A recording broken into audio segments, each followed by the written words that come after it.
So, anyway, let me tell you what it's like to be a cop. My first night on the street, pull up. My FTO says, hey, we're going to jack her up. And I said, okay. I said, why?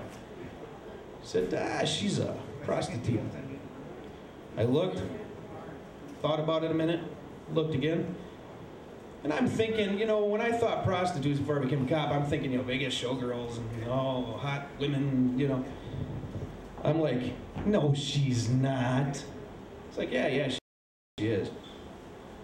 People pay to sleep with that? Let me paint a picture. She had to be, you know, over 300 pounds. She looked like she was 50, but maybe she was only 30 and just had been ridden pretty hard. I don't know. She had a black eye because she wasn't turning enough tricks, apparently.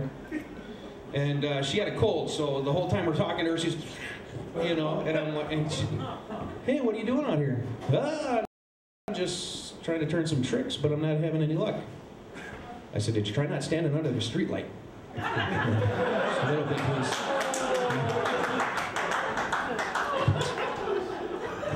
And that's, you know, and then dealing with dead bodies. Oh man, it's hard to get used to that. I go to this call, and you know, this lady, you know, she obviously was like 100 years old. You know, I went to a show one time. I said 90, and like there's 90-year-old people that got offended. So now I up it a little bit. I hope there's no 100-year-old people in here. If there is, you'll forget this joke later.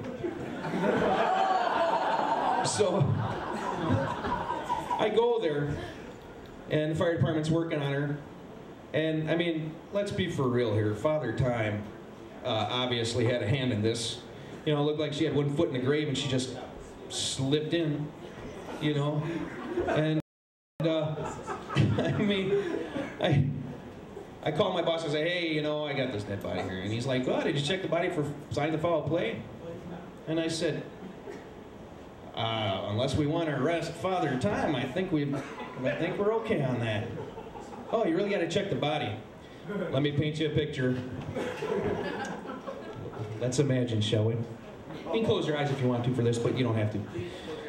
It's you know, this lady's, you know, at least a couple 100 pounds or so, 90s, stripped naked, because apparently that's the way the fire department has to breathe life into them, is by taking all the clothes off. I don't know. Hey, I don't question. I'm not a firefighter. So, and they're working on her, you know. So I'm checking her for foul play, and I was having a real hard time with it. I called my friend on the way home. I said, man, I don't know. I said, I think I'm scarred. I just had to deal with this naked, 100-year-old, 300-pound woman. And he said, hey man, you got to look at it like this. I said, like what? At least you got to see a naked chick. I said, man, hey, you're right. Oh, high five.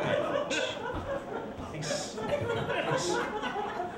So then, you know, we always learn CPR, and they changed it up a little. You know, they used to be all technical and call it xiphoid process and all this stuff.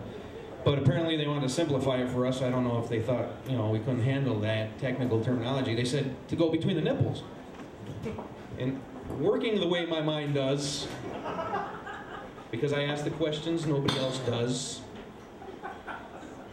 I said, got a problem with that. Now, when a woman has her bra on, her nipples are up here.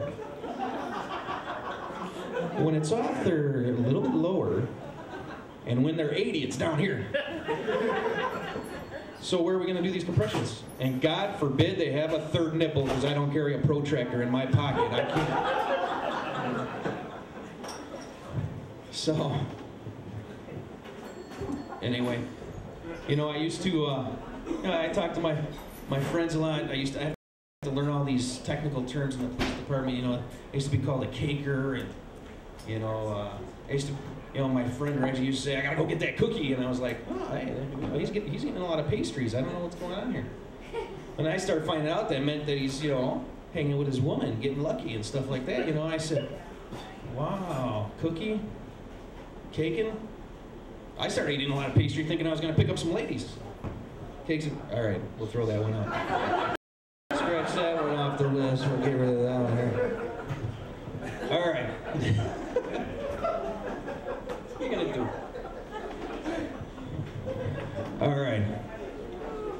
So now you guys have heard about all this stuff. I'm trying to figure out why they like to put everything on ice.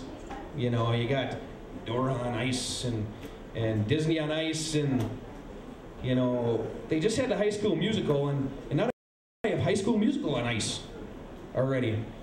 So can you imagine if they did Cops on Ice? This is the way my mind works. Follow me on this one. You know, think about the show Cops. You know, sitting down. Oh yeah, I love the job. Been on the job this many years. Oh, we got somebody running from us. You better stop, or I'm gonna triple Lutz all over your ass.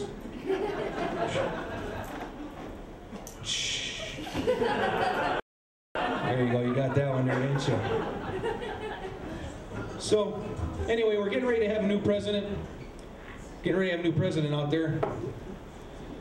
But I still like to talk about President Bush. President Bush has a really low approval rating.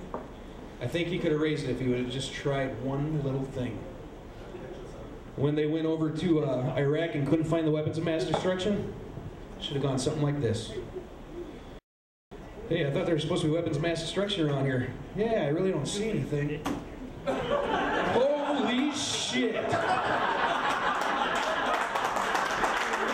That looks like anthrax.